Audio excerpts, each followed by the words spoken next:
If I told you that a simple, like, $50 grab bar installed in your bathroom could save your family up to $85,000 this year, you'd probably want to know how, right?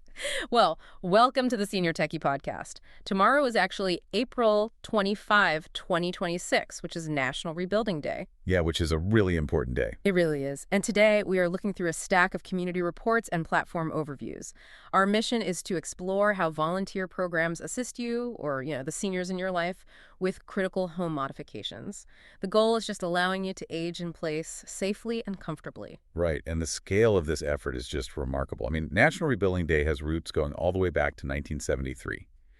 Today, organizations like Rebuilding Together mobilize thousands of volunteers. Oh, wow, thousands. Yeah, thousands. Everyone from skilled tradespeople to just everyday folks. They're providing free modifications, like installing wheelchair ramps or putting in those essential grab bars, Right. even handling major HVAC repairs. It's really just traditional community support organized on a massive scale. I tend to look at an aging house almost like a classic car. It's beautiful, it holds decades of cherished memories, but it requires highly specialized upkeep to just keep it running smoothly and safely. That is a great way to put it. But looking at the data, I'm curious about the long-term impact. I mean, beyond just fixing a leaky roof or a loose step today, how much does this physical intervention actually alter someone's trajectory over the next 5 to 10 years? It fundamentally changes the timeline. The economics alone paint a really stark picture. Right now, institutional care costs anywhere between $41,000 and $85,000 annually. Wait, $85,000 a year? That is staggering. It really is. And programs like North Carolina's Urgent Repair Program step in to prevent that transition entirely. They keep people in their homes by removing those immediate physical hazards that would otherwise force a move. Okay, so the financial and physical benefits are obvious, but here's the bottleneck, right? How does the homeowner with the leaky roof actually find the volunteer with the hammer? Yeah, that is exactly where the technology steps in. Right. And in these reports, we see terms like an online portal or a resource directory, like the UniteVest system. Let's define that really quick. Think of an online portal exactly like the community bulletin board at your local grocery store or library, just on your screen.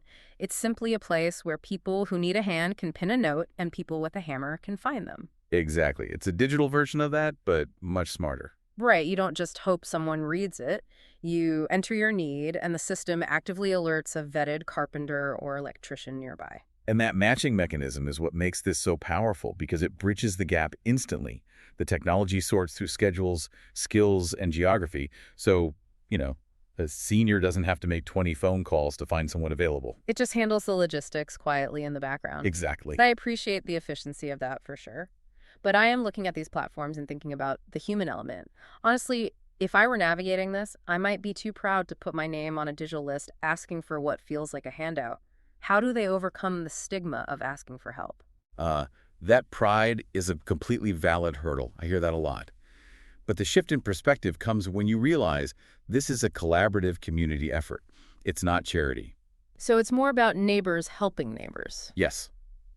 The volunteers on the other end of that portal genuinely want to put their skills to use in their own neighborhoods. By connecting with them, you are actually taking proactive control of your living situation. Asking for a handrail isn't giving up your independence. It is the exact step required to preserve it. I love that framing. And getting that help also enriches the surrounding area, which brings us to a concept in the reports called social return on investment, or social ROI. Yeah, that's a huge piece of this. I like to think of social ROI like planting a shade tree in your front yard.